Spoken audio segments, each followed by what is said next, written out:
Hello. Taranis. Taranis. Terran. Celtic god. Worshipped in Ireland, but also seen worshipped in a whole bunch of other places. I think he was particularly revered by the Gaulish Celts, but he's everywhere. Much was the Celtic gods and culture. And this is kind of a series I want to make on unsung Celtic gods. So anywho, I call him Terran, so that's just me. But if you Google him, he's going to be Taranis, or Taranis. And that is a Latinization of his name, much like Cernunnos, because their original names have kind of been lost to us. So for me personally, I like to kind of find a middle ground between something that sounds Celtic and something, obviously that's being pulled from Latin. So for me, I just call him Terran. Cernunnos, I just call him Kern. So anywho, Terran is he's not explicitly a war god, but he's very much a war god. He's a protector god, much like Thor. He is a god who protects the people, protects this realm, the middle realm.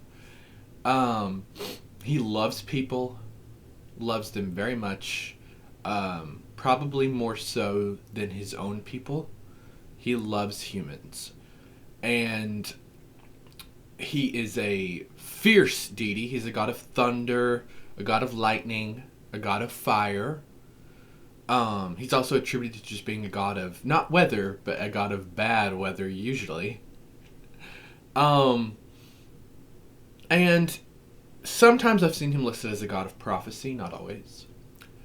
So, hello. So,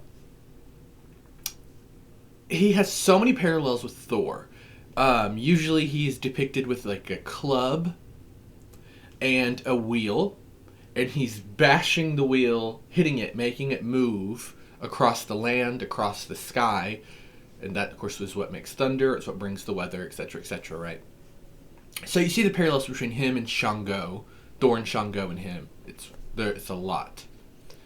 So, he's a god of thunder, lightning, and fire, prophecy, and war. To me, of war. And unfortunately, like I say this all the time, there's not a lot of information about him, because the Celtic paths in general, there's not a lot about. But he is one of those gods where we kind of just know his name and that's almost it. So he is sometimes seen as a member of a trinity, like a lot of Celtic gods. And that trinity puts him, Terran, with Teutates. What's his name? Teutates. I usually just call him Toot. But Teutates. And it's interesting. Before I get there, the trinity of these gods always, I see them written everywhere, even in very reputable sources, that this trinity of gods were so savage, and that human sacrifices were offered to them. You've probably heard of the film, it's been made twice, The Wicker Man, where these Celtic descended people burn humans inside of a giant man figure shaped out of wicker and set him on fire and as a sacrifice to the gods. In the 70s version, I think they do name drop Taranis as the god that they're sacrificing him to. Maybe that happened. Probably not. That story comes from the Romans, much like most of our Celtic knowledge. But much of the knowledge and the way in which they recorded it is filled with blatant propaganda to make you believe that the Romans were a superior people, were a smarter, more intelligent, more dignified people. So that story could be completely made up. It could be exaggerated. It could be true. We don't know. But there is no physical evidence archaeologically that we have found to show that there were human sacrifices made in that fashion in the Celtic regions, and more specifically to Taranis and the other gods. Anywho, so Teutates, on his own, I don't want to say that he's like not different from Terran, but I definitely see how they're companion deities. I mean, Teutates is, like, for me, if Terran is a war god, he is like the chieftain, right? He's the war chief. Teutates is like the everyman to me. He is that soldier who's on the front lines. Do you know what I mean? The difference there. But again, he's a god of passion, of intense emotions, of war. And again, I have seen people throw in prophecy. That's on your own discernment. And then there's the third member, which is Esus, or Esus. Again, these are all like Latin versions of their names. We don't have their original names. Now, some people, just because his name translates as the word Lord, believe that he's just Jesus, which that's very blasphemous, right? I don't think he's Jesus. I think Esus. I think that Esus is his own deity, and again, he's a protector deity just like the other two. He is less warlike than the other two. I feel like Esus is the peacemaker between the three of them, in my personal views. Again, there's like nothing left about these deities. So when you work with these deities, you're very much going to be like building your own relationship and getting to know them on your own terms. But I think that's so fascinating, and I think helps build for stronger connections with deity when you're not influenced by outer knowledge. You can have extremely profound workings with gods that we know nothing about. So, Esus, yeah, protector deity, associated sometimes with the water, associated sometimes with the air.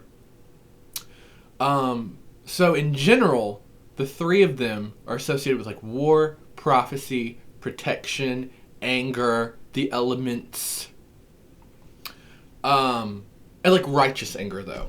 Not like I'm gonna fight everyone around me. Like they're angry because they're protecting their clan. They're protecting their family. They're protecting those that are theirs. And it's that mama bear, papa bear energy.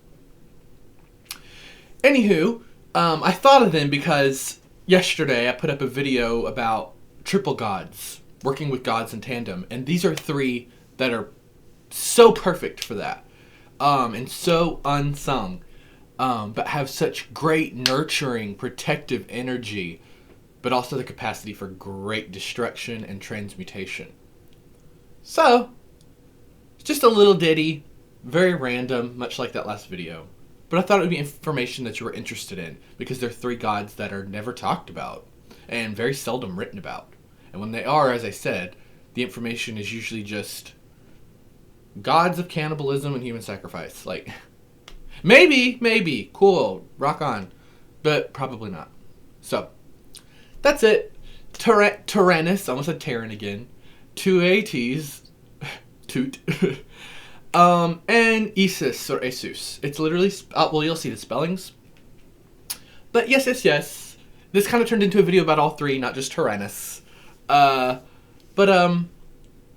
reach out to them if that's something you're interested in, because I find that they're very open to working with people. Because, like I said before, Terran especially, he just loves humans. Loves humans. And don't let anyone tell you that you can't work with Celtic deity unless you have Celtic blood. That's BS. The gods will still work with you. That's BS. Taranis, unfortunately, and sometimes Teutates. I've never seen Esus in there. But Taranis is one that sometimes I do see getting pulled in by these Aryan Brotherhood kind of people. These skinheads and neo-Nazi people. Sometimes they will pull him in and use him for imagery and name dropping. Don't let that deter you from working with him. I mean, they do that with Odin and Thor, and we work with them. So, don't let anyone tell you that you can't work with Taranis, because you can. And fascism, and Nazism, and colorism, prejudices of any kind have no place in Celtic magic. Thank you so much. Goodbye.